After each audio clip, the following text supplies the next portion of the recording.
Yes, mga another day, another blessings mga ka-wonderful. And today's video is magluluto po tayo ng ating ulam sa hapunan. Nag-experiment na naman po ako nito ng ulam kay wala akong ibang maisip at itong ulam na po ito pala ay tipid tips na rin at masustansya na po. Ang tawag po dito sa niluto kong gulay ay cabbage with carrots and egg toppings. Uy, may sariling version. Hindi ko alam kung ano pangalan ito. Basta kay ginawa ko na lang. Yan na po yung mga main ingredients natin. Mga wonderful carrots, cabbage, at saka itlog po. Dalawang itlog na medium size. Yung cabbage ay nabili ko lang po na 20 pesos at yung carrots ay tumpok na po yan 3 piraso 20 o diba?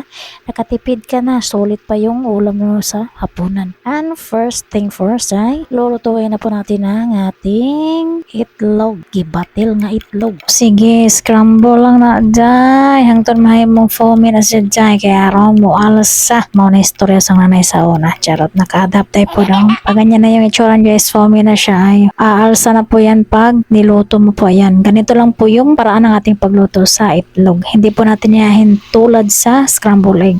Halo-haloin po natin siya para hindi po siya mag-form na scramble egg po talaga. Durug-durugin po natin yung magkahuli-hulay po yung pagkaluto niya. Kasi po itatappings po natin yan dun sa lulutuin po nating gulay. Ito yan po yung panghuli nating ilagay sa ating lulutuin po ngayon mga ka-wonderful. At pagluto na po yun ang ating itlog, ganyan na po yung short niya mga ka-wonderful.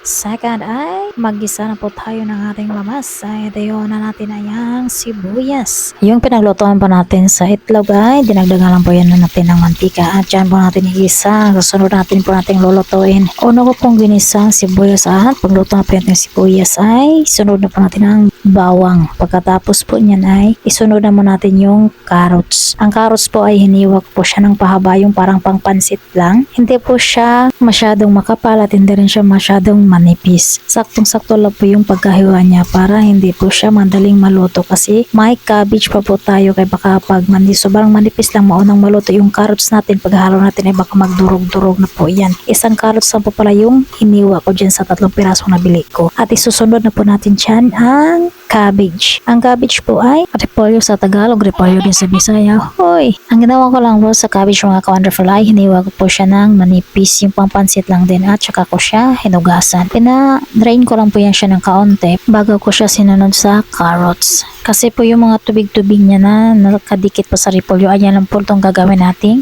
pangsabaw niya. Hindi na po tayo magdadagdag ng tubig para po sa kanyang pangsabaw. Ang ginawa ko lang po dito ay hinalo ko po muna siya bago po siya tinimplahan ng magic sarap. Po ay magtitimpla po ng magic sarap pero magdadagdag po rin po ako ng asin, kahit kunting asin lang po. At bago po siya halo-haloin para po magpantay po yung lasa niya at mahalo po ng maigi yung panlasa na nilagay po natin sa ating gulay. At bago ko po yan siya tatakpan ay hininaan ko po muna yung apoy para po hindi po siya mabigla sa pagkaluto. Tatakpan lang po na siya ng ilang minuto sa katamtamang apoy lang po. At pagbukas mo po niyan ay may sabaw-sabaw na po yan siya kasi yung katas po ng gulay at yung tubig-tubig na tumidikit pa sa gulay na ating nilagay sa kawali kanina. Hindi po ako nagdadagdag dyan ng tubig. At sinudan ko na po yan ng pampalasa po nating pamalakhasang oyster sauce. At nagdagdag na rin po ako dyan ng pamintang pino, yung pinakadurog po talagang pinong-pino. At haluin lang po natin siya para po magpantay yung lasa ng oyster sauce bago po natin isunod ang ating pang last toppings na maalas crumble style na itlog. Yan, haluin po natin siya ng mabuti para po magpantay-pantay po yung lasa niya at ma-occupied po lahat ng oyster sauce yung ating gulay. At yan po ay lagyan na po natin ng scramble egg po natin na durog-durog na po siya pagkaluto. At yan halo-halo lang po natin yan siya mga ka-wonderful hanggang sa maghalo-halo na po yan sila lahat na pati yung gulay. At pwede na po natin yan i-serve para sa ating ulam sa hapunan. Ready to serve mga ka-wonderful ang ating swak sa budget at masustansyang ulam. Thank you for watching. Bye bye!